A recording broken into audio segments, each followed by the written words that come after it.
Σήμερα θα σας δείξω μία φρόσκη, μία γουρούνα, χωματερές και οι δύο, μικρός εδώ. Αυτή είναι πολύ καλή στο χώμα, κάνει σάλτα, αλλά σούζες δεν κάνει. Σούζες. Εδώ είναι οι ταχύτητες. Πρέπει πρώτα για να πάρει μπροστά να ανοίξουμε εδώ. Εδώ είναι κλειστή. Αυτό είναι κλειστό. Εδώ είναι ανοιχτό. Και όταν είναι ανοιχτό, ανοίγουμε αυτό και ανοίγουμε, αλλά τώρα είναι μεσημέρι τώρα. Και τώρα πάμε στη γουρούνα για το χώμα. Εδώ η γουρούνα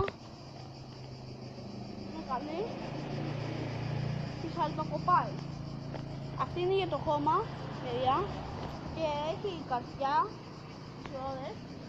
Αυτά εδώ, αυτά λέγονται καρδιά. Αυτά. Και αυτό εδώ. Και είναι το χώμα και αυτό εδώ είναι καρφί. Καρφί λέγονται αυτά. Καρφιά. Ελπίζω να σας άρεσε το βίντεο.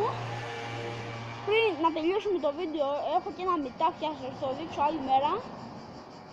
Ένα μητάχ. Έχω ένα μητάχ, τυφρός, τη γουρούνα και κάτι άλλο. Δεν σας το λέω. Την επόμενη φορά θα σας δείξω το μητάχ. Κάνει σούζες με πέμπτη, που οι άλλες δεν κάνουν. Τα λέμε στο επόμενο βίντεο με το μητάχ. Γεια σας!